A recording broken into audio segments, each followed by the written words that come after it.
Hello, welcome, and sorry, happy Friday, everybody. Welcome back to another Maple Bitcoin show here. It is Friday, and we are buzzing. Unfortunately, we don't really have a whole lot to talk about. Bitcoin's been pretty boring lately. Not a whole lot going on, so we'll try our best to get through the hour and a half today. Filling time. We might play some games, some Pong or something. But how you guys doing? How you guys holding up? It's been crazy. It's slowed down a little bit. I still suspect that there's a lot of people that didn't really understand or move with speed here out of their insecure setups.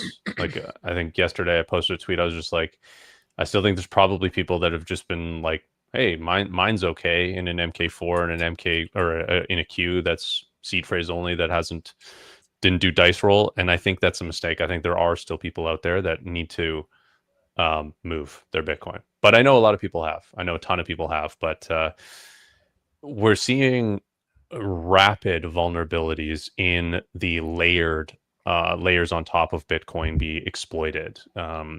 Even now, just before this call, we were talking about BTC Pay Server. They didn't announce what their vulnerability was, but they said there's a vulnerability, and we recommend updating to the new version. And if you can't do that, shut down your BTC Pay Server. So there's an active exploit there as well, and it's this is just accelerating, right? There's what is it? Red Team, right? Bitcoin Red Team is just out there spending thousands on credits for Kimi K3, just trying to find security vulnerabilities in every single open source repo. I'm not sure they even found this one or what happened, but it's just this is go time. And you know what's interesting here actually is we talked about this like maybe a month or two ago. I remember Jor saying like he heard somebody say that the internet was going to become quite unusable at a certain point because of AI. And the dead internet theory.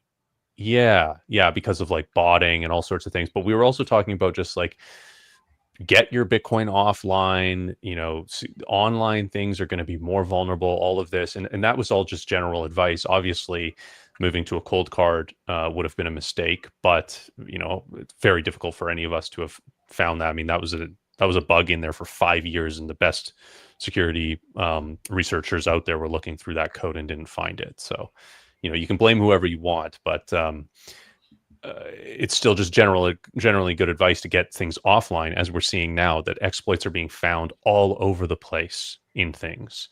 And if the ultra paranoid have survived this, right? Rajat and I, we talked last week, dice rolled both of our seed phrases just out of paranoia.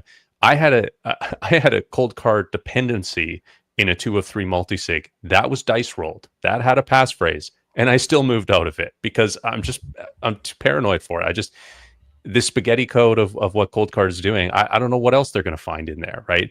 And it's not even just maybe like like just straight up not knowing what they're doing. The CTO, there's now allegations, pretty credible allegations actually, of something malicious happening there. And then what else is possibly going on with those devices? I don't know. So I'm, the ultra paranoid survive, right? So I don't know. Those are just some of my rambling thoughts to get the show started, I guess. Has anything else come out about the code? I thought it was only the random number generator. Was everything else? Nothing else has been found, but again, this is kind of this thing, right? It's like, I don't think it's a coincidence. Kimi K3 became open weight and accessible to the masses a week before this happened. There was some evidence of dust attacks to larger Bitcoin wallets that were MK3s or MK4s. This might have been an attack that's planned for a long time, so it isn't necessarily certain that AI was at the root of this exploit. But a lot of the other exploits we're seeing now, the minor security upgrades that need to happen, it's because of researchers using large language models that are that don't have guardrails. So what happens when Kimi K4 comes out, right? Just because they can't see something wrong with the Coldcard code besides the random number generator now doesn't mean that there isn't some combination of things that are okay on their own, but when combined create some other kind of exploit. That's what happens with these 0-day exploits. And like there's been things even with the Linux kernel, which is like huge amount of the computers around the world, like not private, not personal PCs, but all of this, the server infrastructure, business infrastructure, a lot of that is built off Linux. And it's not that there was individual things wrong causing issues. It was a combination of everything exploited in a specific way has been found to be an issue with those, and those have been patched and whatnot. But it's just, it's just unpredictable right now. So I'm trying to limit unpredictability in my personal setup, because it's just too much to secure in something that I don't deem that I have questions about, right? And that's basically where I'm at with Coldcard right now. So I have a lot of questions. That makes sense. Pretty shitty, man. Yeah, and I think it was actually that Nikita from X that had that theory that within 3 months or within 90 days, the internet was going to become unusable. And feels like we're there, man. It's kind of crazy right now what's happening. I shouldn't say never. I always expected something like this to happen. I was never really worried about Bitcoin itself getting hacked, and that's pretty evident of where we are. As Forrest said there, it's more layers on top of it. It's the Boltz, BTC was today. There was a couple more last week. What was the other ones? Block, there was a small bug with the inheritance protocol they had. It was so there's these things that there's been nothing close to what happened with Coldcard, but just with the LLMs, with the teams looking at things, it's just there's these tiny little like edge case issues that they've been able to find. Besides, I mean, Boltz is actually really interesting because it's a layer. It's basically a facilitator that was heavily depended on, right? Like Aqua, Mana, so many, Bull Bitcoin, they all used Boltz to facilitate the swaps between Liquid and BTC and Lightning. And it was a serious dependency. It was a very, I always questioned, like, I was like, why is everybody use Boltz? It seems like a centralization pain point that if this Boltz facilitator goes down, like they're screwed. And that's exactly what's happened with those wallets. But I think that it was just out of efficiency, right? Like it's just more efficient to have a facilitator do this, that their entire business is just swapping these different layers of Bitcoin for you on the back end. And yeah, they said that they've just seen a bunch of probes into their infrastructure and it's too risky to keep operating. It's wild. And I think it's, it's a good lesson for Bitcoiners. I think that, I'm sure I wasn't here for the show last week, between that show and this show, I'm sure you guys had some time to reflect on everything that unfolded and, between limited sleep. But I do think that this is going to be a good thing overall for Bitcoin. I think many Bitcoiners were pretty complacent with their setups in a lot of ways, not just people with cold cards. And that's the thing that I was going to add on top of yours, Force, is like, I know everybody's kind of focused on the cold card right now, but as we mentioned, I think the red team there, they found vulnerabilities in many different things, and they haven't really reported it yet because they don't want to report it. It's a very fine line of, if you report it, all of a sudden you have all these AIs pinpointing their thing that they reported on, right? So it's kind of like it's a dangerous game.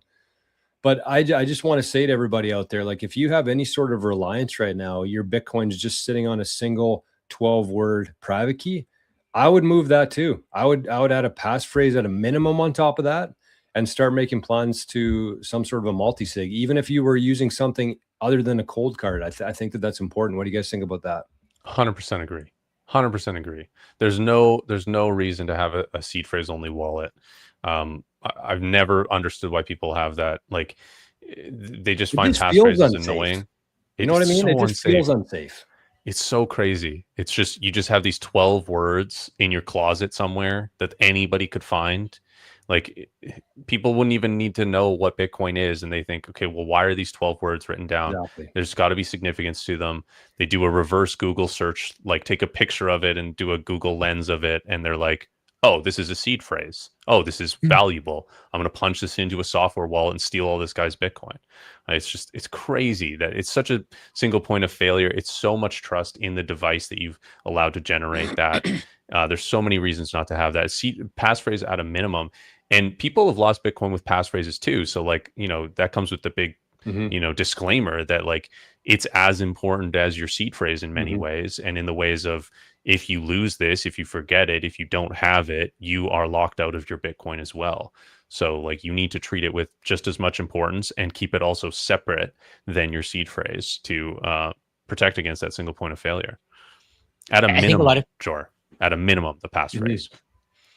I think a lot of people talk about the probability of like what we are talking about here happening. They say, "Oh, the chances of it are very, very low," but the chances are still there. Yeah, Mhm. It's not exactly. like there's zero. So that's why you would add a passphrase. That's why you would add more security to your wallet.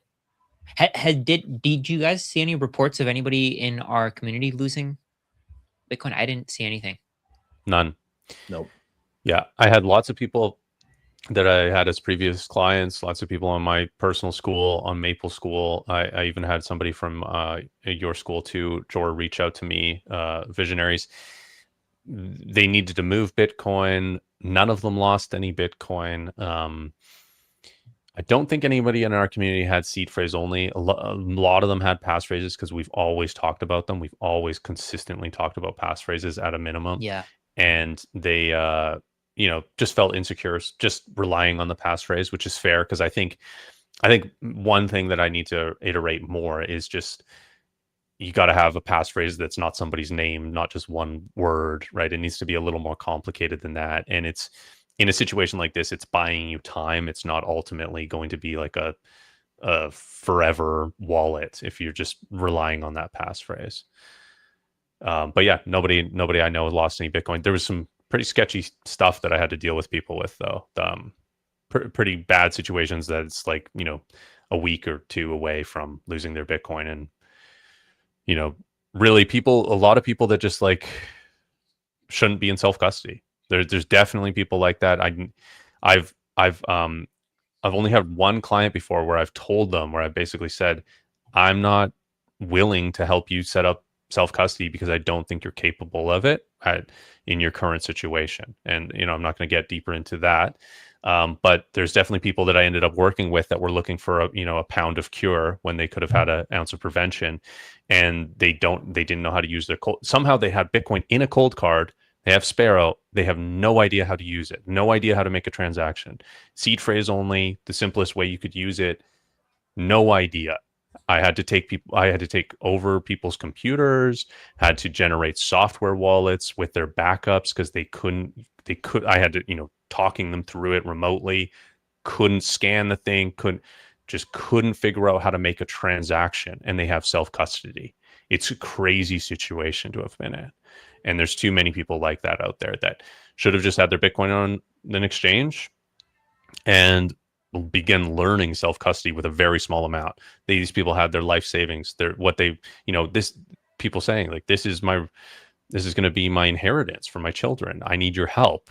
I'm like, why do you have your inheritance on a single SIG on a $300 device that you fully trusted with a 12-word seed phrase? That's crazy. Like you got to rethink that entire strategy going forward. I don't even think it's crazy that like people didn't do it. I think they trusted that this thing would work. I think I even trusted it. Like I can't really say that people are all stupid for doing this, or like they're like they expected it to work, right?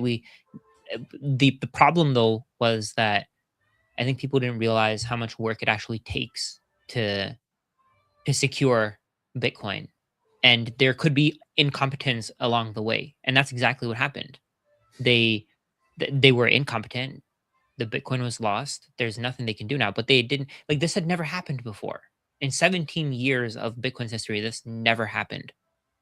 So to me, it's more like if I were to create a passphrase before, let's say for example, if I had an MK3, if I put in a passphrase, it would have probably been one word, like a name. Honestly, like that's the way that I was thinking. I was thinking, how is it even possible that somebody finds a But seed it still phrase? was better, Ajat. Like you were in a Right. better place because of that. Right, Yeah. exactly. But what I mean is, the only way that I was thinking is that I would want to add more probability that they don't get to it. Mm-hmm. But most people don't think that way. Most people like I think the difference between like the content that we make, the people who are listening to our content, is that we really want to put time into understanding this thing. And that's the hard part. I think buying the Bitcoin is the easy part. Putting your Even wealth setting into up a Bitcoin, cold card's pretty easy. pretty easy. That's the easy part. It's more the mindset, it's like people say, only the paranoid survive. Yeah. Absolutely true. Like I didn't even know I was when I rolled my dice, I was thinking I can't tell anybody about this because people are going to judge me. They're gonna be like, "Yo, you're so stupid. Why the fuck would you? Why would you? Why would you roll dice to protect a digital asset?" Like they wouldn't understand, right? But it was just so far. It just felt so abstract, and most people probably would have said, "You're kind of going off the like you're not. Your brain isn't normal anymore. You're a tinfoil hat kind of person." But that's the kind of mindset that Bitcoiners need to have. And going forward, I think everybody should be developing that mindset. Don't even trust us. Yeah.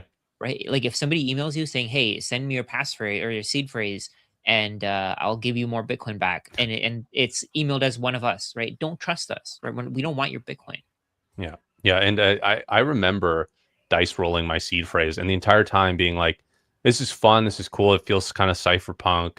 But then also like back in my mind being like, is this even necessary? Like, is this just a waste of time? Like, what am I doing? And just kind of thinking like, I understood that it was trust minimizing, but also like, there is this weird thing of like, I'm going to secure my wealth by rolling a bunch of these little pieces of plastic and writing down numbers and being like, is this actually more secure? It doesn't feel like it. There's like a delinking of like the reality to the action, where dice rolling, it just feels gimmicky. It feels like it's something a little kid would do, and yet it's somehow the most secure thing you could do as far as seed generation, right? It's true random entropy. Yeah, I mean but the trouble with that too, because like the dice rolls were pretty common. I think that's what most people were advising that people did. But the problem is that if you don't roll enough dice, then you're actually creating a worse 12-word seed. Well, now looking back, it might have been even better than Coldcard's RNG. I don't know what the comparison would be there. But that was the thing, is that people just, they said, "Do you want to roll some dice?" Okay, sure. Roll the dice 5 times. That's got to be pretty good enough. But then you look at like the entropy and the factor of a 5, dice roll. Like I could guess that, in an hour probably if I had the right AI or less. So I think that's where a lot of people kind of got sidetracked off it. And we did definitely put too much trust in, CoinKite in this case. But overall, I'm sure everybody who generated their seed phrase from their hardware device kind of is reliant on the same thing. And again, just because it was Coldcard this week, that doesn't mean it's not going to be Ledger next week or Trezor the next week or whoever it is. So you got to be very careful. And I think the other thing I'd say is that a lot of people have become sudden entropy experts and the amount of bits that you have and how to check this and how to do it.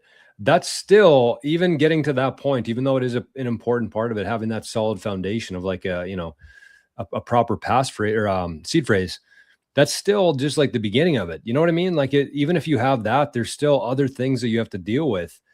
Just small things like keeping your passphrase in a different spot from your 12 words. Like this isn't really common knowledge for people that have never been into this realm yet. So, it is serious in the sense that we spent how many hours, boys? 15 hours of our life making this self-custody course that's available on school. And the people who went through that, they would have had a passphrase. They would have it in a different spot. They'd be covered from a lot of this stuff. But it's just that, there was a lot of complacency there. You think that you could just turn onto YouTube nowadays and just watch a video and all your problems are solved. And that might work with your toilet or your car or something like that. But when it has to do with your life's work and your family's wealth, like you have to maybe get a second opinion on things or spend a little bit more than half an hour setting this stuff up. And I think that's what a lot of people learned the hard way this week. Yeah. That course, so you mentioned it took 15 hours.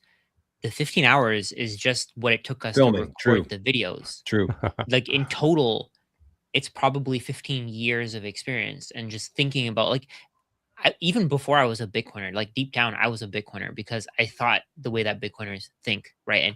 And before I even knew what Bitcoin was. So it's probably even like 40, 50, 60 years of experience just thinking through these things and trying to put it all together. And the structure is the key. Just putting it all together, making it make sense. You can go on YouTube and you can search for all the topics that you want to.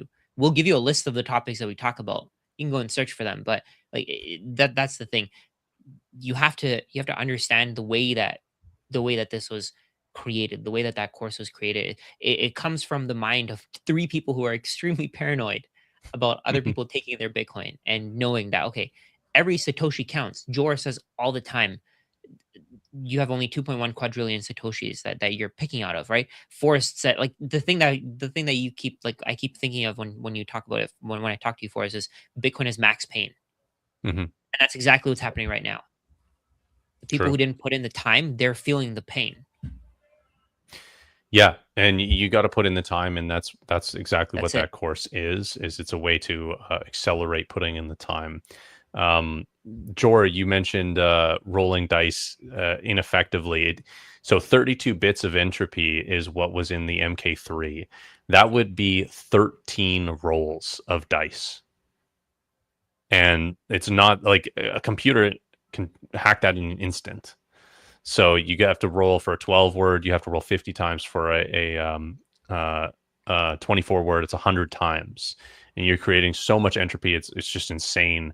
And yeah, so there's mistakes you can make. I mean, that's a pretty simple mistake to avoid. But the old MK3s, I think they did a patch on this, but they used to allow you to actually create a seed phrase from however many rolls you wanted.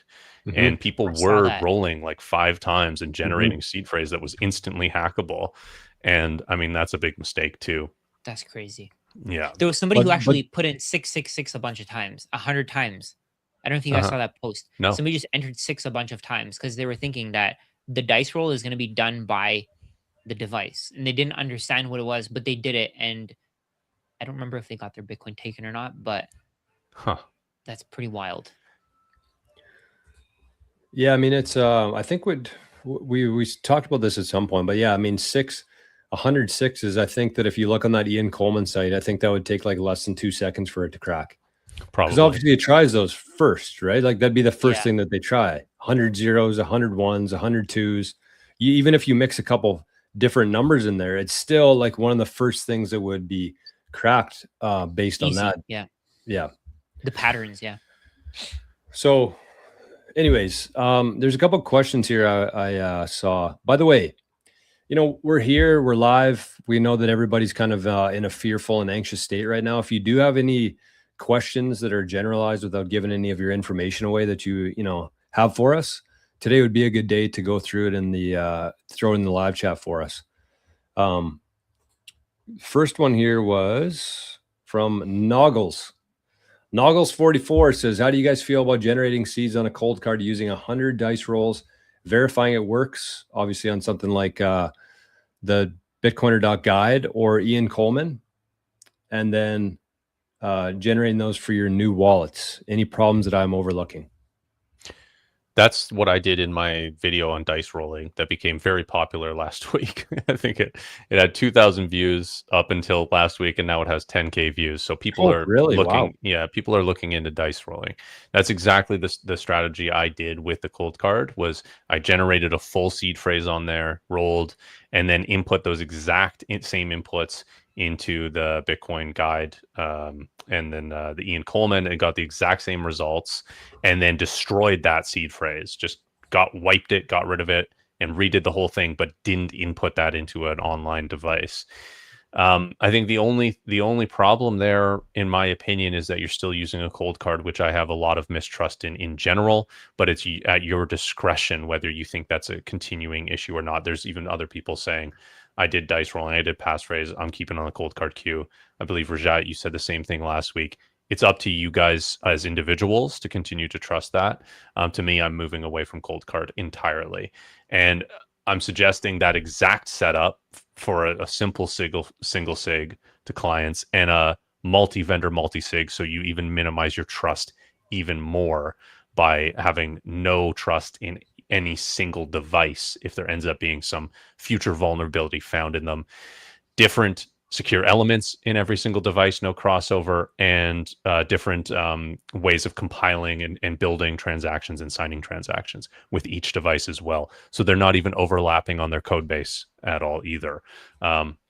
Again, the ultra paranoid survive. So what did you do with it then, Forrest? Because that's what I did too. Is I used the Coldcard queue, I rolled the dice, added a couple good passphrases on it. But so where you just use a different device to import it into from there? No. So, if you weren't to use the cold card in the If you weren't future, going to use the Coldcard, yeah. right? Okay, but using the cold card to generate the seed phrase, and then there's actually a point in the process of doing that where you see the seed phrase, but it actually hasn't saved it to the secure element chip. Gotcha. So you'd be trusting the software that's installed on the device until that point, and then you would just be press cancel and cancel out of it. Yeah, you could import that into another device. Like you could literally be running a ledger that's dice rolled, even though they don't have that capability, or a Trezor, again, no capability for that. But you've generated that dice rolled with the cold card or with a seed signer, a foundation, a Keystone 3, or a Jade, or a Bitbox. Those all support dice rolling. And then moved that seed phrase into whatever other device you have. That's an option. But again, I think many people are going to keep their cold cards at this point, and I'm just being overly cautious. So, but that would be the process to answer your question, Jor. Yeah, and I think that there's a pretty big confusion right now because people think that I think they're getting the cold card mixed up as like even though it is kind of like an all-in-one kind of thing, like there is a difference between a signing device, which a cold card is. It also generates keys if you want it to, but you don't have to rely on it for that. Its main duty is to be a signing device, right? People just kind of get, I wouldn't say lazy, but just have a little bit too much trust in it. But so there's a difference between a sign device, a seed generator, and also a wallet. Like the cold card itself is not a wallet. That's what you use something like Sparrow wallet for, right? One other thing I would just say there, Jor, is that it is also an encrypted storage device of your seed phrase. That's the other offline, right? Yeah, that's the other tool of a hardware wallet. I just noticed this, boys. I didn't know that.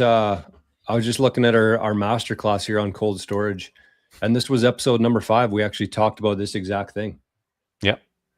And there's even some dice on the thumbnail. So this was a half an hour show that we did, I don't know, 6 months ago now. Yeah, probably. Episode number 5, generating the private key. So there's some really, really good information in these episodes. I think we did 11 of them.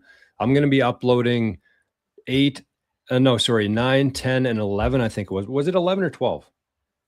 11. I think 11. Yeah. Wait, there was plus the introduction is 12. Oh yeah, right. So yeah, by the end of probably tomorrow or Sunday, there'll be 11 full episodes on here, just in this specific cold storage masterclass. So I would encourage everybody out there, because I know, we've kind of been through this whole thing together here. I know for a fact that there's a lot of people out there who don't necessarily understand the full picture of what's going on right now. And they're a little bit, again, fearful, anxious. And so I think that if you could take some time and go through this course, I think you're going to have a much better understanding of what the process is and the important components of this that you need to protect and the locations of them and all this kind of stuff. So this is our cold storage masterclass, and it's available exclusively on our Maple Bitcoin School page. So if anybody's interested, it'd be a good use of your time, I think. And we talk about the cold card a lot in that. Obviously, we're using that as the thumbnail, the reference for a lot of things. Everybody that followed our practice within that, even if they used a cold card for the whole thing, they still survived. They didn't lose any Bitcoin if they followed the procedure correctly. So that goes to show that it isn't just the device, as we've kind of been alluding to. It's the entire practice beyond that.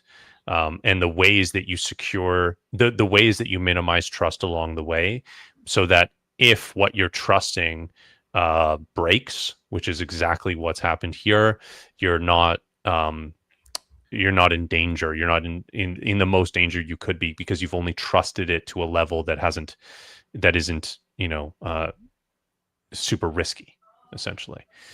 I kind of like thinking about it, like, as you're saying that, I kind of like thinking about it as like a castle, right? And if you think about like what a castle would look like, there's different layers to it. There's like obviously the outer wall that somebody could maybe climb over.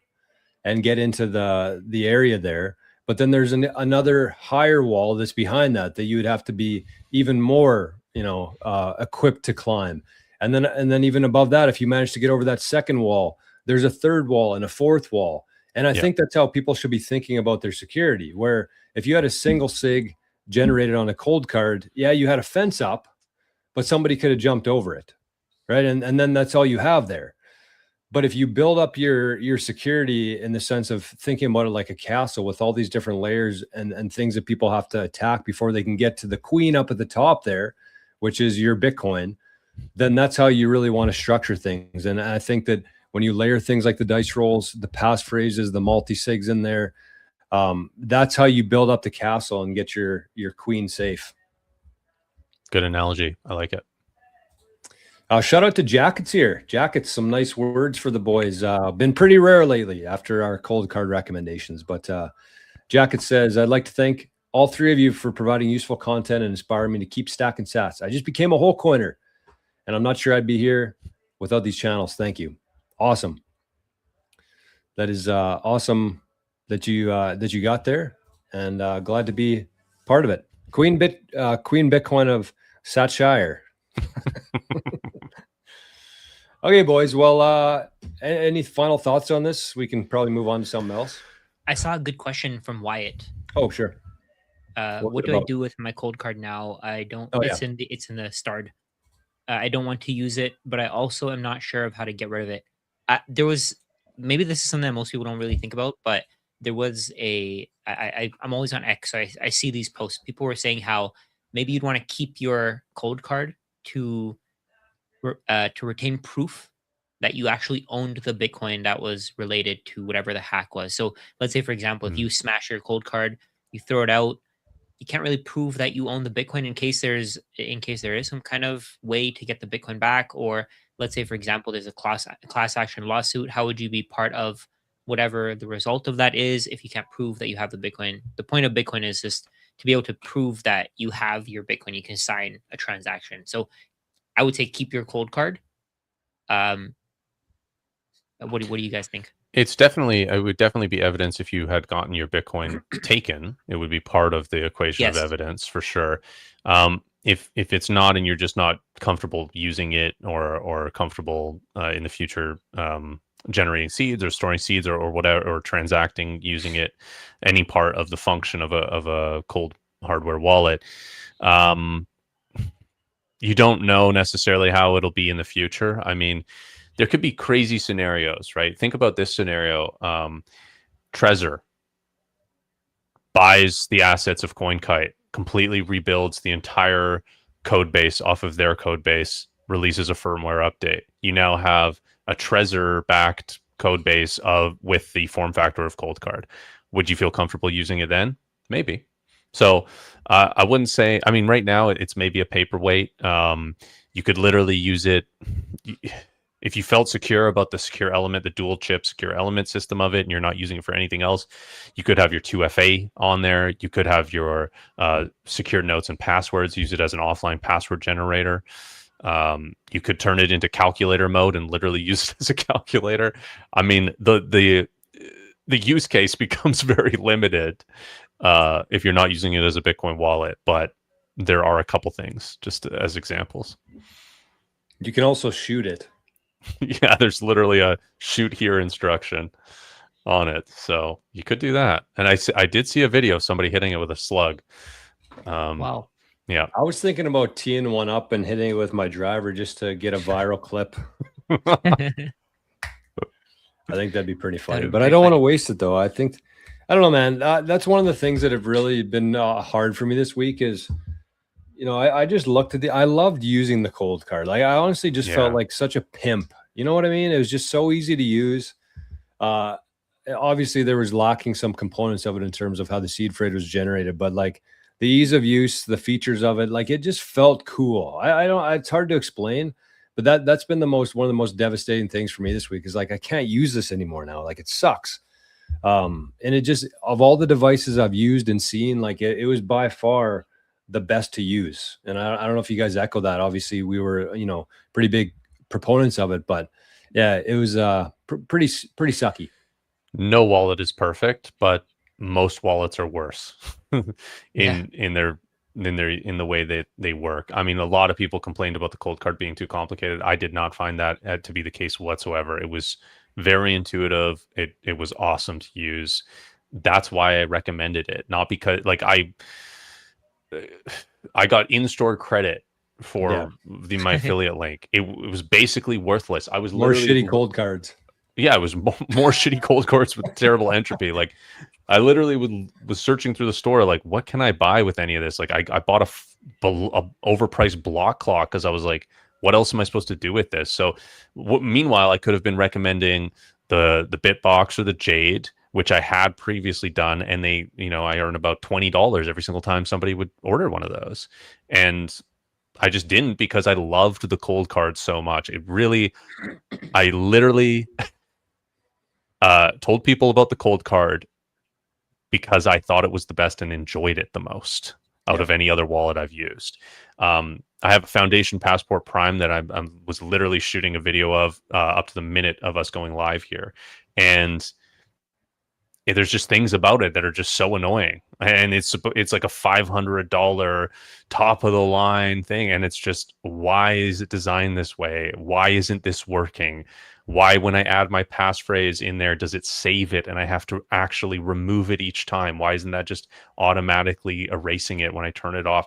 There's things in there that are just so annoying compared to the cold card. It's very surprising. But it's still, I would still highly recommend it over a cold card at this point.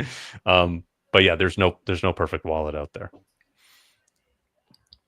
And I'll say this too, and I know Forrest, you might disagree with me here, but like, I feel like if you were somebody who's, a little bit more knowledgeable, you got some experience, an understanding of what's going on here, like using the method we just talked about there, where you use the cold card queue to generate a 24-word seed, you put a passphrase on top of that, and you use that cold card as part of a 2 of 3 multisig, like, at least then you're not wasting it. You're still kind of putting it to use without hardly any sort of reliance on it at all.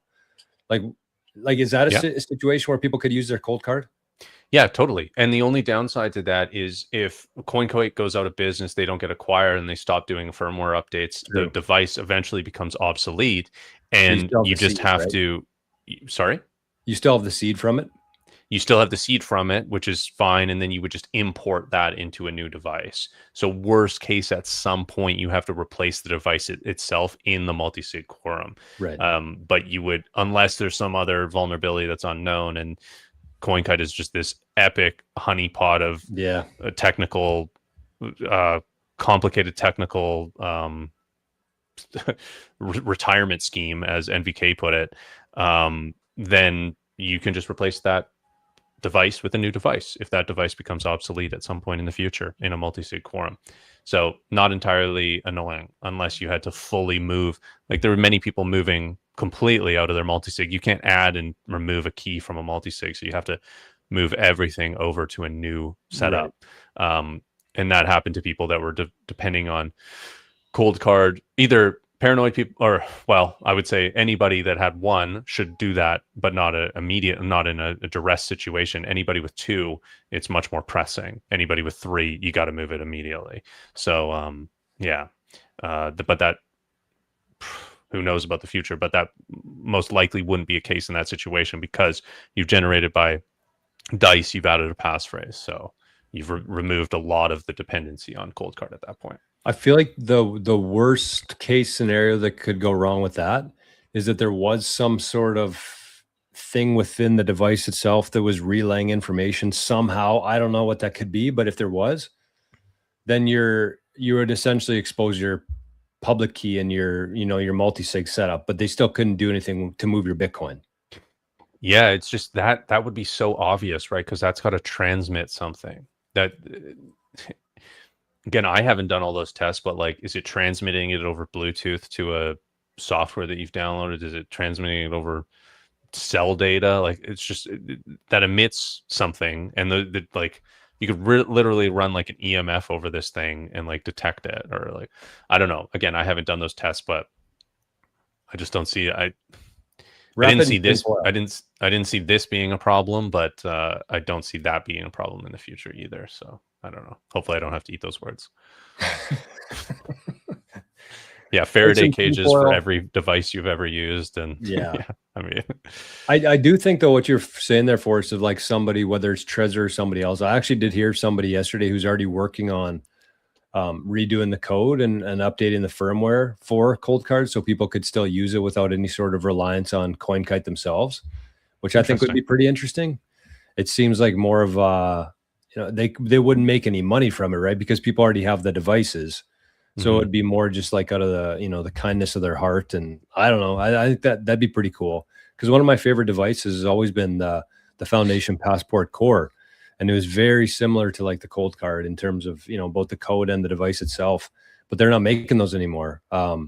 Even Q&A on Twitter the other day, I was asking him about the Passport Core coming back. And he said, not coming back. The Prime is the future. And like you just said there, I don't really like it. I played with it a little bit in Prague. It just seemed like it was doing too much. I didn't like the connections aspect of it. It's just too complex, too many unknowns compared to like the Coldcard, but that's just kind of my opinion on it. It just completely pushes you to use Bluetooth, and they have this encrypted Bluetooth method, and I don't know. And then, yeah, another thing, they have these backup smart cards that split your key into 3 parts. One of them stored on your Envoy app, and 2 are stored on here. These things for me have not worked. They've been a complete pain in the ass. Sorry, is that for the Foundation? Yeah, for the Foundation Passport Prime. I don't know if there's something faulty with mine or whatever, but like I was trying for like 30 minutes to get one of these things to load the seed on. It finally did work, but like that should not be the case. So I don't know. I don't think it's the future. That's what I'll say about this device. They did though. Like when I talked to the representative from Foundation in Prague, I told her my concerns with like the Bluetooth and how I like the air gap method, and she basically said they've been hearing a lot of that, and they're going to do like a new firmware that allows for like an air gapped kind of thing. But does it even have like a SD slot in it? No, it'd be QR code only, which is technically the most secure way to do air gapped transactions anyway. Like it's the most air gapped method, but updating your firmware would be a problem because right now it updates via USB-C cable or Bluetooth pairing. So without an SD card, it would be tough I don't know what they would have to do to update firmware. I just also don't like, well, I mean, and I guess you don't have to do this. Could you use that with Sparrow, or do you have to use their Envoy app? No, you can use it with Sparrow, but the connection method would be USB or QR code only. So there is a way to use the QR code, right? You'd export the wallet to Sparrow, then transact with Sparrow. I think that's probably the best way to use it, to be honest, which is literally where I got up to in recording. I did Envoy everything, passphrase, backups, talked about everything. Now it's just, hey, does this work with Sparrow? But yeah, you would do the QR code method. Which you could also have done with the Coldcard queue, like the same idea there. You just export the public key via QR. Yeah, definitely you can do that. And then you could also sign transactions that way too. Oh yeah, for sure. Yeah. Cool. And the transactions are probably easier because I had a lot of people complaining about the scanning method with this thing. But it was terrible. Yeah. I had some issues with it a couple times, but there's a camera actually on the Foundation, so you would use that. Which I also don't love. What does the Coldcard use? Is it like a barcode scanner or something? Yeah. Yeah, it's something like a red light that comes out.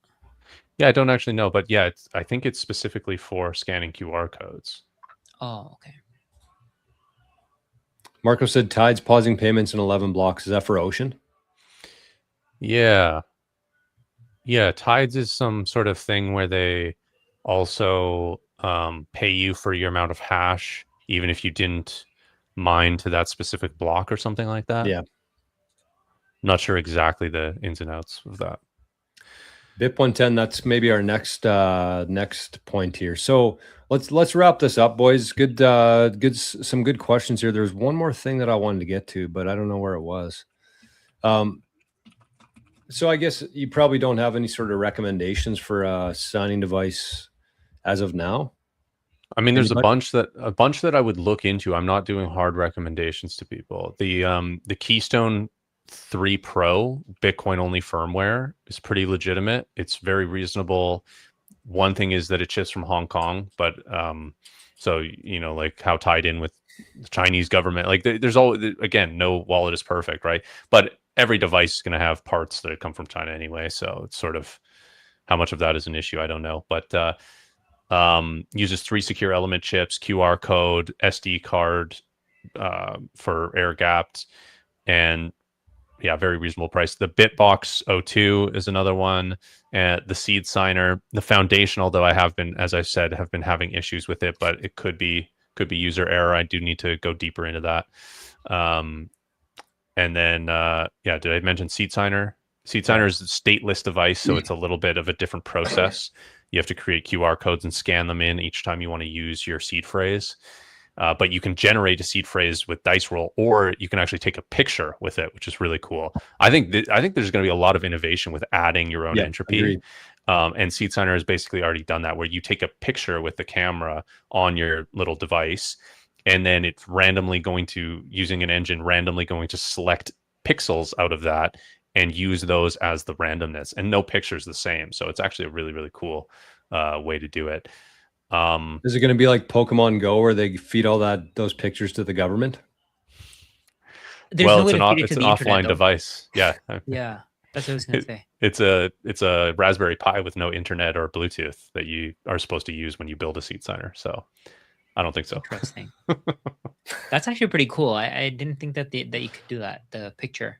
Yeah, I think So many more different devices ways will of- do. Yeah, more devices will integrate stuff like that. Different ways to Yeah. use a combination of the true random number generator and physical entropy, or fully physical entropy. I think there'll be really cool ways in the future to do stuff. Were we getting freaky here? Hey, you mentioned one of these shipping from China, but it's like the coin kite was shipping from Canada, man. What's a worse country right now than the Great White North in terms of all the shit we got going on? China might actually be higher than the pyramid right now. And somebody said Canadians, what did it say? Canadians can't be trusted here. It's just a joke, but yeah. And then said, Canadian. I'm also Canadian. Yeah. Okay. So, a Trezor Safe 7 is another one. oh yeah. You can't generate your own seed phrase with that. The random number generator is quite a bit different than the way that air gapped ones operate, because it'll connect and actually use the randomness generated from the device that it's connected to, and all sorts of cool stuff. But pretty trust, quite a lot of trust in all of that process with a device like that, considering you can't generate your own randomness. And then I would say there's lots of devices I would recommend beyond what I've already said as part of a multi-sig. Yeah. But those would be the ones that are kind of fit some of the criteria that I look for as far as hardware wallet goes. I would say no matter what you're doing, make sure you go to the store, get yourself probably 5 to 6 rolls of tinfoil. Wherever you're setting it up in your house, wrap all the walls, the roof, maybe even the floor, and don't generate a seed until you do that. That's what I'm going to be doing this weekend. You can make a little tinfoil fort. Yeah, like an igloo. Hey, McAfee knew what he was doing, man. He took a lot of shit, but he was ahead of his time for sure. Just kidding, everybody. Relax. But, He's not kidding. He's actually gonna do it. Yeah. Wow. He lives off grid already. If there was a guy who was paranoid, it was John McAfee, that's for sure. And might have been some substance going into that too. Lots of substance, yeah. Drug fueled paranoia, maybe. 5G was ruining his brain. I don't think we had 5G back then. Yeah, we got it like last month, man. 3G. Yeah, 3G. The original G. 2G. The OG. GSM. 0G. OG. Look at this from Necro. Necro says, man, I can't wait for the Canadian LLM frontier models to come out. Going to be lit. Watch out, USA and China. Yeah, we're doing a ton of innovation here in Canada. We got a lot of good things going on for us. There is actually a Canadian LLM, and I saw a guy. I follow this guy who does all AI stuff, and he was listing off all the models, and he mentioned that one, and all the comments were, "What the hell is that?" No one had ever heard about it before. It's absolute rubbish. Do you remember what it was called? No, we don't even have remember. clean drinking water here, apparently, for half our country. So, isn't there? Is that from all the floods and stuff? No, just never had it. Oh, I don't know. Where I am, the drinking water is like some of the best. But yeah, I got pretty good water here. I'm in a well, but also use a Berkey filter. We might have to start recommending other things other than Bitcoin related stuff just to protect ourselves in the future. So we're going to have Berkey affiliate codes on the show here going forward, so we can't get no backlash from that. But there was a Canadian man. They're like these big metal stainless steel containers. You put water in the top, and they have carbon filters, and they also use ceramic filters, and then you can remineralize at the bottom and alkaline your water out. And yeah, you can put like lake water into them because they have what did I just say? Not carbon filters, the other one? Ceramic. They have ceramic filters that break down all the bacteria. Damn, you guys live like way too far from me. I live in this. I live in civilization. I don't need this kind of stuff. Rajat, it was so hot here last week, and Arnie, he's like meant for the frickin' Arctic, which it does get here for half the year. Yeah. But he was hot last week, so I was turned the hose on and I was letting him run through it and spraying with him, and I just forgot to turn the hose off, so the hose literally ran for 24 hours straight. On your well? Yeah, my well might have been drained, but no, it was just going all the way down the yard, and it just like in the city that would have probably cost me $200 for that little mess up, but here it's just well water. Yeah. Yeah. So, ooh, that was loud. Okay, I'm down to mouse now, boys. I might have to grab it here in a second. But where do we go from here? What do you guys want to talk about? We got BIP 110 tomorrow. There's enough stuff going on here. Maybe let's just leave people with a piece of advice in terms of like the short term.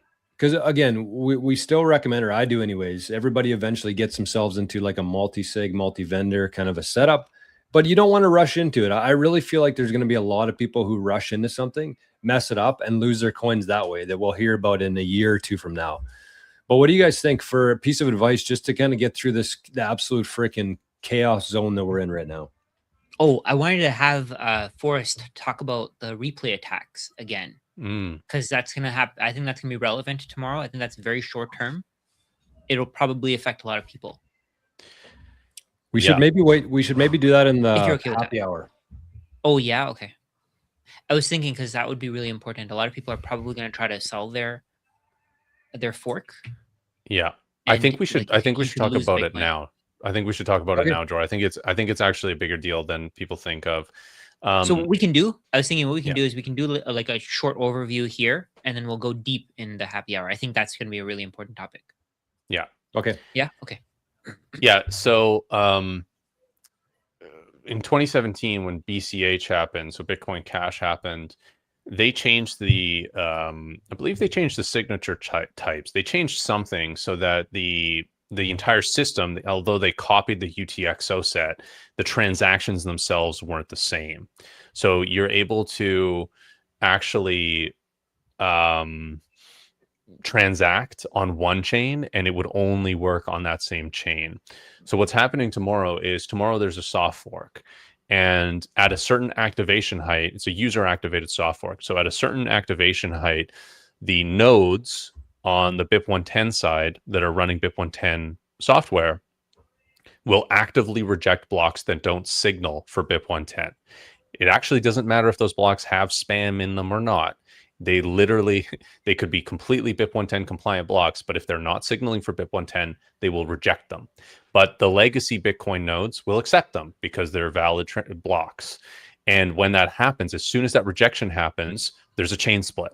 And maybe that chain split gets resolved if BIP 110 mines 2 blocks before the next block happens, and then and then that becomes the heaviest chain, and that becomes Bitcoin temporarily until BIP 110 rejects another block.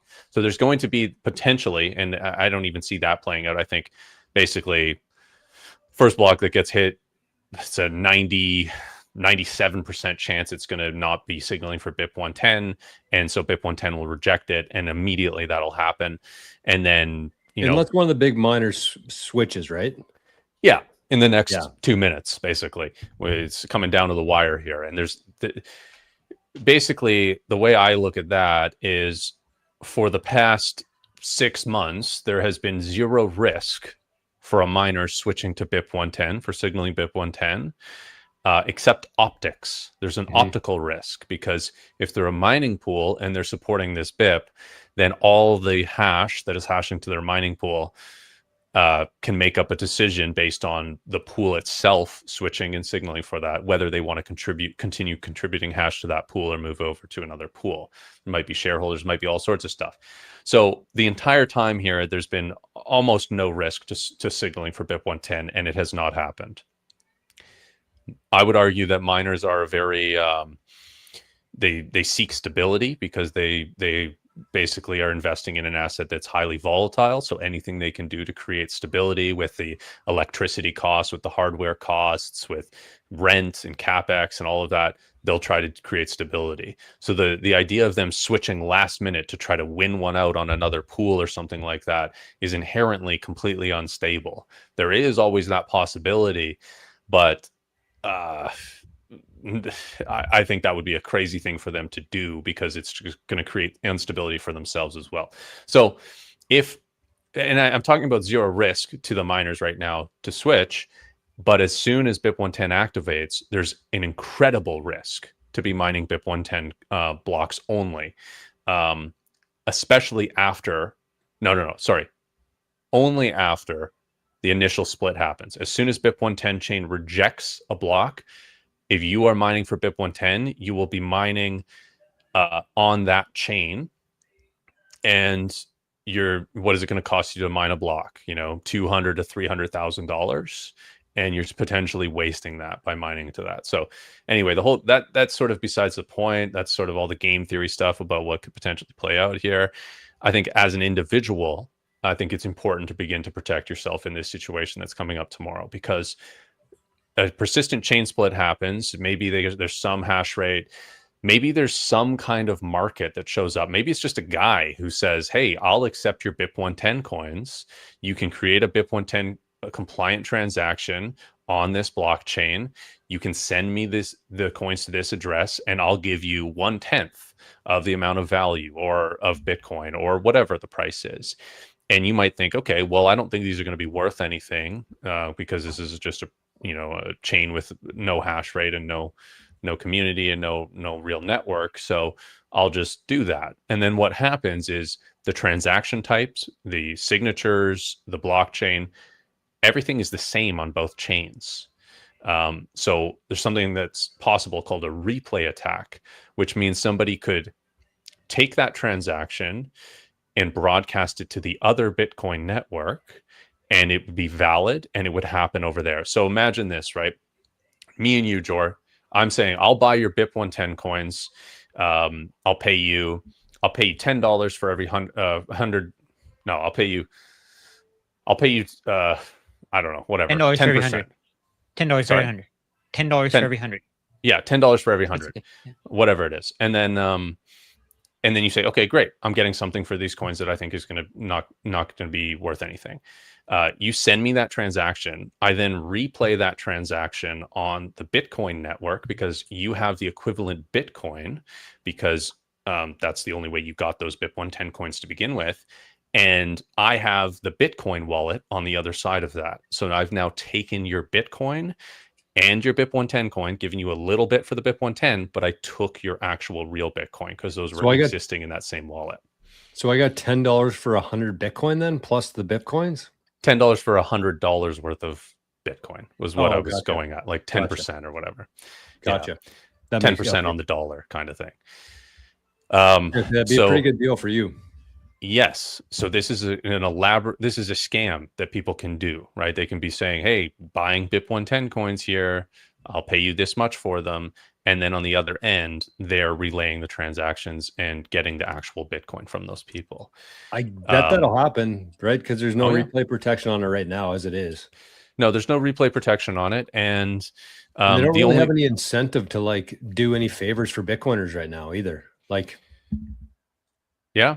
I You mean, know it's what I just mean? it's scammers they don't see people as people, they see them as opportunities. So they'll just say, hey, if this is an opportunity, I'll just try to do this to make money. So I think what you kind of want to do in this situation is not do anything for a little bit. The other thing I'll say as well is if only 3% of the hash rate, right, I'm being pretty generous with 3% of the hash rate, is mining BIP110. If you try to make a BIP110 transaction, it might just sit in the mempool for hours until it's mined. Right. So that's another thing that you got to kind of like be wary of. My prediction, though, and I could be wrong, and I could be wrong about a lot of things here, but I'm not wrong about the technicals of the replay attack. But what I think will happen is the narrative will shift from BIP110 is the most successful thing. Look, we got 15% of the network. We're going to take over. We're going to strong arm the miners into the miners are being malicious. They're going to go for 22 million coins. We're seeing that already. And the lead developers, the lead people behind BIP110 have already said, we have this in our back pocket, this hard fork, this proof of work change. We're going to fire the miners, create a different proof of work algorithm to mine to decentralize Bitcoin, which is actually BIP110 coin.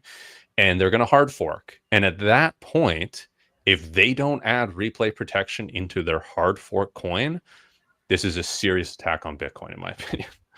Because the only thing that's going to happen, there's no incentive for them not to do that.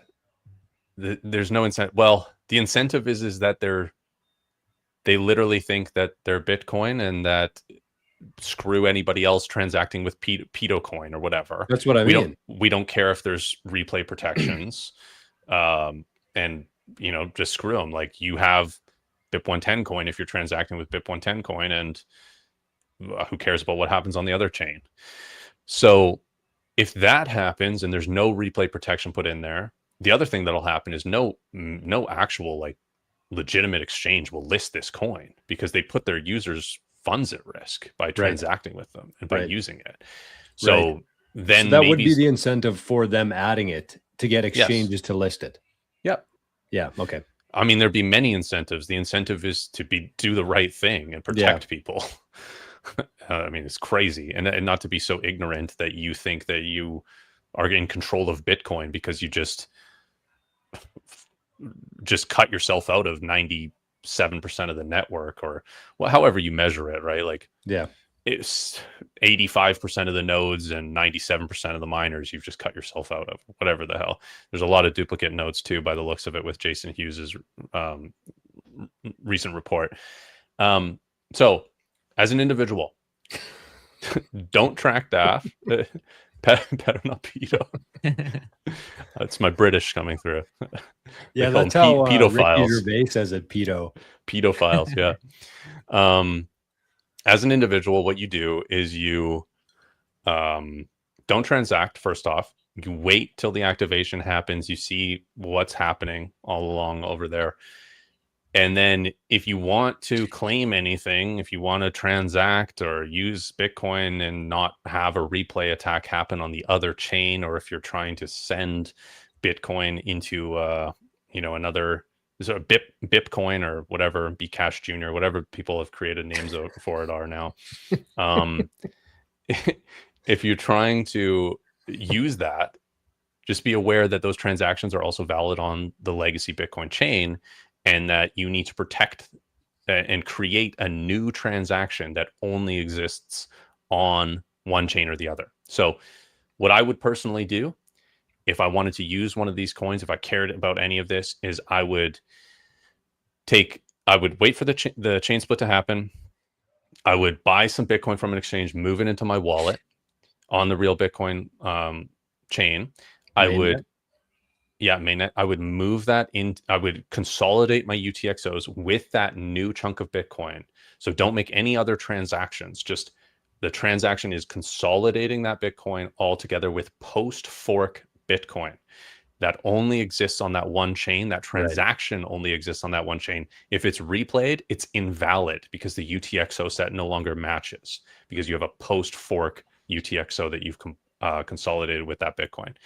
Then you could move that over to a new wallet and with a new seed phrase, passphrase, whatever. I mean, it's a great time. A lot of us are probably in temporary situations. We're going to move to a multi-vendor, multi-sig. Maybe that's the time to do it. And then use your old seed phrase, your old private keys in a BIP 110 compliant software. And that's a risk. But at that point, you've moved all your Bitcoin out of that safely anyway. And then that's how you would take claim to those to the chain split Bitcoin. So a lot more complicated than 95% of people are willing to do or could do. So mostly you just want to not transact for a little while until the dust settles with this airdrop and see if they put replay protection in or not, because that would make all of what I just said, the last little part of it, irrelevant, essentially. So basically just don't transact. For a little while, yeah, and just wait till all of the dust settles. There's going to be, in my opinion, the timeline will be soft fork activates, BIP 110 is a colossal failure. Then the narrative has to shift drastically to the miners are malicious. You're supporting CSAM, which is already it's just all shitcoiner talk. It's all shitcoiner talk. It's ridiculous. You're a pedo. Yeah, you're like Jimmy Savile if you use frickin' Bitcoin. I mean, it's crazy. And then basically a hard fork will happen fairly quickly, but I don't know when. It might take a couple days. And then they're going to push that update onto NOTS users. I don't think that there's a way for them to make it so that it automatically updates. You would still have to hit update. But basically, there's this fracturing, right? If you think of Core 30, the events of Core 30, hey, I disagree with what Core 30 did. Okay, valid. Let's run an alternate implementation that doesn't have those defaults. Great response. Awesome. 25% of the network does that with NOTS. Okay, that's not enough. That's not doing anything. People just routed around all our filters. Okay, let's change consensus code. Okay, 5 to 15% of the NOTS users, the total users, so a fraction of the NOTS users, run BIP 110 compliant software. Okay, a bunch of them say, you know what, BIP 110 failed. It lost in the battlefield of ideas. It wasn't good enough. We didn't gain enough support. We didn't have exchanges on board. We didn't really shop this around. We pushed the fear of CSAM and whatever the hell else. So I'm going back to Bitcoin. So then a small fraction of the BIP 110 people will go along with a hard fork. Mm-hmm. And so it's just this fracturing. And what is the size of your community at that point? Is it 2,500 people? 5,000 people? Is it less? What's your coin worth at that point? And is it worth trying to take it even as an individual with Bitcoin and you have the UTXO set of it and there's no exchanges that list it, doesn't have replay protection, or if it does, and what exchange is going to list it, and you're going to have to put your KYC in some sketchy exchange just to claim this and try to sell it. What kind of liquidity is in that specific exchange's market for BIP 110 coin? Is it worth anything? Roger Ver's going to buy them all. Bitcoin Jesus. Yeah. I mean, somebody's got to make the market. Maybe Plunger on X. Never even knew who he was till like 2 weeks ago. Now all I see is Plunger freaking BIP 110 tweets. Is it Plunger? No, not Plunger. Puncher. Puncher. Who's Puncher? No idea. Some guy. Just some BIP 110 lover. But yeah, I mean, like for people out there who just don't want to be involved, like you don't do anything and assuming what Force said is going to play out here, which seems to be everything that I'm seeing too is the most likely scenario. Because even a week ago, they were all saying that they're not going to hard fork. And then yesterday, Crater, Mechanic, all these people are all of a sudden magically talking about a hard fork going on. So it looks like that's could be the best or the most likely case. But in that situation, if you're somebody who's holding Bitcoin, even if you have the keys to it and you have the UTXO set, you could literally just do nothing and your Bitcoin's nothing's going to change for you. You know, you kind of have to go out of your way to fall victim of what Forrest was talking about there. Like you'd have to do the swap, you'd have to claim your coins essentially, you'd have to have somebody offer you money for it first before you could get to that stage of being a victim of this replay attack or lack thereof, I guess, replay protection. So if you're interested, I guess, Forrest, I'm guessing if we do a live stream tomorrow, that'll probably be one of the topics, is like what to do if you want to claim your airdrop, and like maybe an exact breakdown of what to do if you are wanting to go down that road. But for everybody else, you know, you probably won't be impacted by it, which is crazy based on how much shit, you know, this has been in the discussions lately. But so, yeah, I mean, a lot of things I said are speculative because it's a future event, and I think those things are the most likely scenario. But there's a lot of questions that are left unanswered, and one of those questions is there any market or is there any value to the altcoin that would be produced if a hard fork happened and replay protection was added or not? Regardless, would there be any value to this? And to take advantage of that at any point in the future, you basically have to have UTXOs, or you have to have your Bitcoin on an exchange that is going to legitimize the altcoin and also give you the corresponding amount of your Bitcoin value, Bitcoin UTXO amount, not value, not dollar value, in the altcoin that's dropped. And looking back at BCH, there were many exchanges that just gave you the Bitcoin Cash right away on the exchange itself. They listed it. There were many that didn't. Coinbase didn't for a long time. They eventually got lobbied and pressured into giving you the Bitcoin Cash equivalent to your Bitcoin holdings that you had on exchange.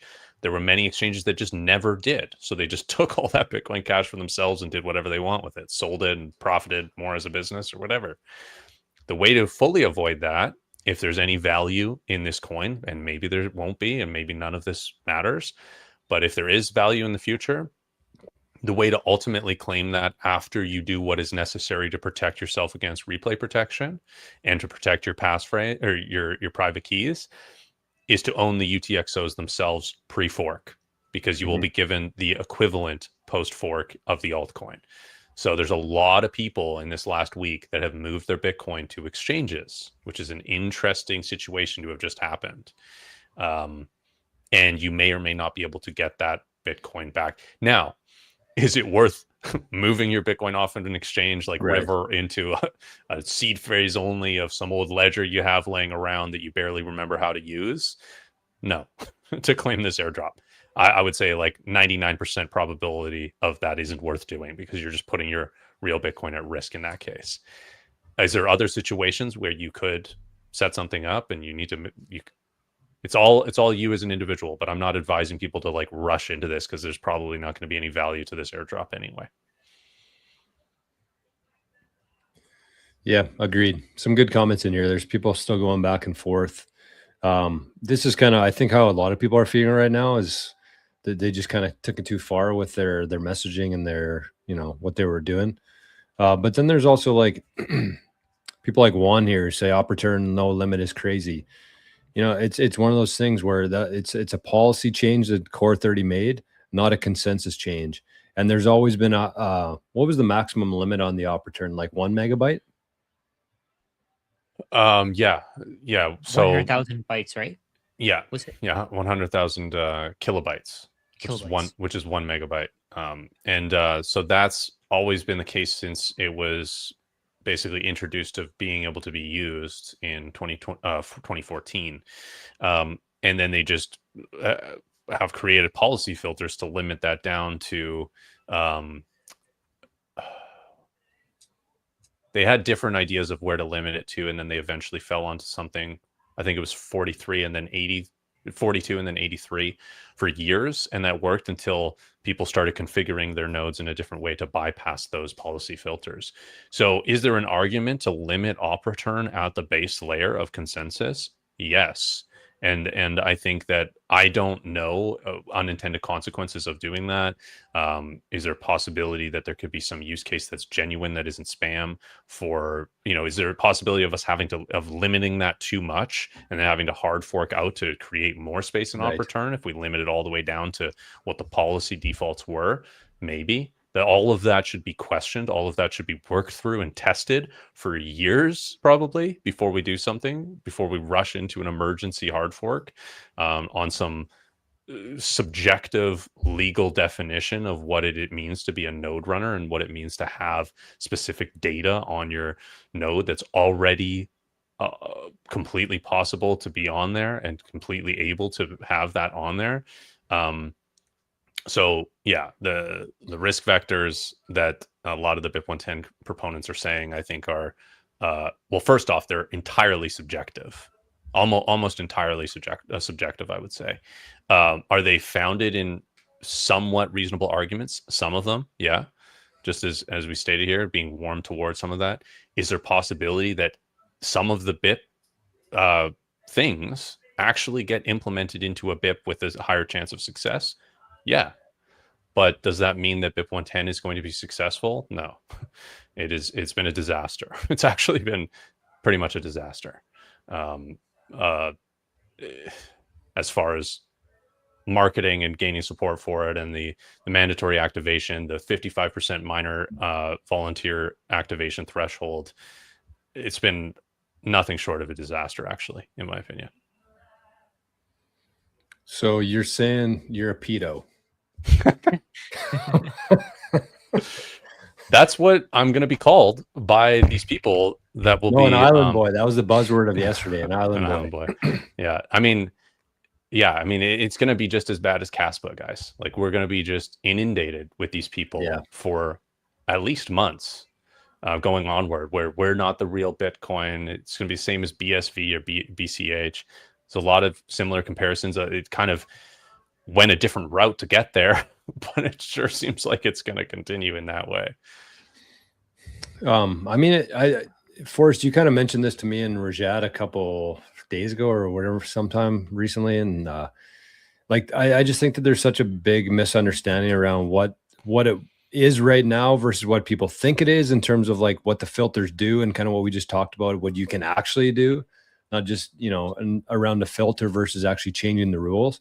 But also, like, people think that if BIP 110 doesn't succeed, then people are going to put images on the blockchain that you can just go to mempool.space and you'll be able to see these images, and they're all being stored as images on your node. Like, that's what people think is going to happen, right? But should we maybe just explain how that works versus, I think, how most people's perception of that is?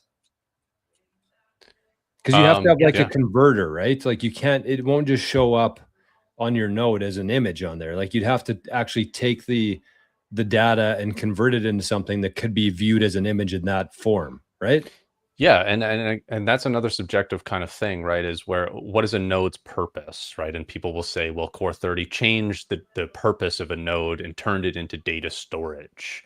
But it's still not general purpose enough to have software intrinsically on the Bitcoin node that translates data into imagery. It literally just is data that is in specific formats based on the rule set of Bitcoin and what gets mined in based on policy and miners' preferences. And then you have to take that node and visualize it somehow. That data, you have to visualize it somehow. So you have to add in an additional app on top of that. And a good example of that we all use is Mempool. Mempool.space is a blockchain visualizer. That isn't how the data looks. The software is interpreting that data to build blocks, to look at the mempool, to all of that. All of that exists on your node as raw data, and it's transcribing that into visualization. So additionally, you would have to have software that you would, like, I think Ordiscan, I think is what it's called, to view ordinals, which is chunks of data in specific fields that translate into images.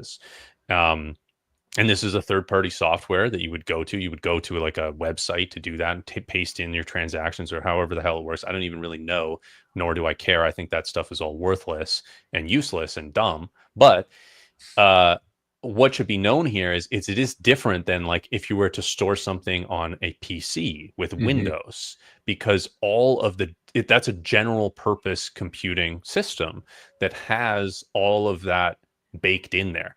Technically, though, like Windows Photos is another application that is interpreting data to build an image. So that's where it kind of becomes a little subjective, and they're every crazy thing that people are saying, there's always little inklings of truth, right? And so, yes, That's data does exist there, and data does exist on a hard drive. And yes, it is transcribed into something in either case, but it's the intent, right? It's the intent. I don't know. It just becomes very subjective. And again, I'm not really a lawyer. And I think that in a legal proceeding, it would be pretty easy to argue my intention of running a Bitcoin node is to validate my own transactions and to broadcast my own transactions to the network. It's not to store data. I wasn't the one that sent that image. I wasn't the one that stored that image intentionally. It's a byproduct of having to run a Bitcoin node to use Bitcoin. Now, I don't know. I don't know of any case where that hasn't held up. And I don't know any case where that's been brought up. I don't know any legal proceedings around that, but that's what I would just say about that. I feel like it's just a lot of fear, uncertainty, and doubt. And I feel like I fell for it in the beginning too. I'm not even gonna lie, I fell for it. I thought that, okay, this is probably gonna affect Bitcoin in a really bad, and maybe it will. I don't know. I don't know that for sure. I'm not saying that, okay, it's gonna go one way or the other. I don't know, but it seems like there's too much focus on just like what we were just saying, like the CSAM going on. And yeah, when did you ever hear about that before this whole thing? It was never even a thought that anybody had. You know what I mean? Like, yeah, like what you're talking about there, Rajat, like we've almost brought it to light just by so much discussion. Mm-hmm. Yeah. Yeah, it's like the Streisand effect. And I don't like the fact that anybody who is against BIP 110 is called a pedo. Like that's not the way that you want to go. Agreed. I think that's where they lost a lot of people. Yeah. Because it just turned into like, you know, maybe a debate on each side was reasonable, and there's people who had their reasons for doing it or not doing it. But then it was just like it was just too black or white. There was no nuance there. There's no middle. Like trying to understand both sides is like, if you're against what we're doing here, then you're a pedophile. That's it. Yeah. There's no other options here. You're a pedo. It shouldn't be like that. I feel like that's what happens when people aren't willing to listen to the other side, and the argument it becomes useless in a way. Like there's nobody's learning anything, nobody's changing anything, nobody's fixing anything. Yep. It's a big waste of time, a lot of it. Yeah. When it just becomes like you're this, I'm that, I'm righteous, you're wrong. You're like it's crazy. You're like a sinner, basically. Like it's this like real, like I don't know, deep rooted, like some of it is like this Puritan belief stuff, and it's like, well, what can you say about what other people do? It's just it seems, I don't know what the right term is. It just seems like I don't know. It just doesn't seem like you can enforce your will on others. Protocols have rules, obviously, but those rules have to be agreed upon by the majority. And I think that's been a falsehood that's been peddled a lot by the BIP 110 side, is that a small group of nodes, a minority can soft fork. That's really only true if that minority becomes like 30% plus of the network. And then there is a game theory advantage because of the zero risk of flipping the bit for that soft fork prior to the user activated mandatory signaling period. And that isn't what happened. That just isn't what happened. And how much would you trust your wealth in a system that can get strong-armed by 5 to 15% of the nodes, if you calculate them generously or conservatively, 2.5% of the hash rate, 0% of the exchanges, if that can change Bitcoin fundamentally at the consensus layer, I would not feel very secure with this being a system that is going to have any longevity and survival. That's an insane concept, to think that that small of a section, a group, that it's people get caught up in herd mentality. We've been talking about the black and white ideology of this. It's pretty easy to convince a lot of people about black and white ideas if they're black and white thinkers, and that this group over here is corrupt and evil and wrong, and we're pure and right and correct. And to get 15% of a network to do that, I mean, it's somewhat impressive. They mined 40 plus blocks this epoch. There's a lot of nodes. They've got a lot of people running nodes and stuff. Is it enough to convince the entire Bitcoin network to make a change? No, I don't think it is. And maybe this video will literally tomorrow will age incredibly poorly, and maybe I'll be wrong, and I'll admit if I'm wrong on this. But I'll also seriously question holding my wealth in something. I will seriously question holding my wealth in something if 15% of the nodes and 2.5% of the miners can change the Bitcoin consensus. Agree, 100%. That's what I said. Like, if this thing actually goes through, I'm gonna have to reflect on where I go from here. Because if it does, that means that Bitcoin is much different than I thought it was. It's much less robust and resilient than I thought it was. So ironically, we got 110 people in here as we round out the show. I just want to say one other thing. I'm not rethinking. I won't rethink my position in Bitcoin being money if BIP 110 goes through because of what BIP 110 changes. I think its changes are, I think one of them could be a good idea. I think the rest are basically just kind of neutral. They don't really do much. They've already been routed around. So it's literally not what it does. It's how it got implemented and succeeded that would make me rethink Bitcoin as a network. Agreed. So I just want to be clear on that. Yep. Okay, boys. Well, as Sindeezy said here, it is happy hour time. Somebody in the chat, I think it was Ali earlier, mentioned, where's my Guinness? And I decided against it today. I'm got a beer clam. I might even make another one here because it is Friday. It's been a long freaking week, and we don't got much summer left here. So we got to enjoy ourselves amidst all this freaking attacks. But big shout out to everybody who's in the chat. Some great comments, very active chat today. This is probably one of our most attended shows. I don't know what it was like last week. I'm sure there was a lot of people in here, but just as like a normal show, I'd say this was one of our better attended ones. So maybe we're back. Bull run begins. There's always something like this that kicks off a bull run, and it's right around that time where people expect it anyways. So anyways, if you're still here, if you made it this far in Bitcoin, good on you, but we still got a long ways to go. We got many more battles to fight. And just get used to it, baby. But thanks, Rajat. Thanks, Forrest. Thanks, everybody in the chat. Let's head over to happy hour. Thanks, Jor. Thanks, Jor. School.com/Maple Bitcoin. Get over there. Join us in the happy hour. It's going to be a good one today. We'd love to have you. Okay. See you soon, everybody. See you guys. Oh, of course. Last thing. Stream tomorrow. Yes. Do you have a time yet? Not an accurate time, but there's an activation height, so that the time goes all over the place based on how fast blocks or how slow blocks are coming in. On my channel, which is Forrest Hodl, I will be doing a live stream tomorrow at the activation height, so about 15-20 minutes beforehand, and then afterwards, I will have both blockchains up. We'll see BIP 110 reject it. We'll see them become successful. We'll see whatever. We'll react on it live. It'll be a watch party. So if you guys want to be informed and actually see history happen with this soft fork attempt, join that. Forrest Hodl on YouTube. Jor, you said you're going to be there. Rajat, I'm not sure if you mentioned that or not, but bunch of good Bitcoiners. I've invited a whole bunch of really great Bitcoiners. We might have some surprise guests. It's always time dependent on if it's going to be this sort of random, semi-random time. So some people will be able to make it, some others. I'll be there.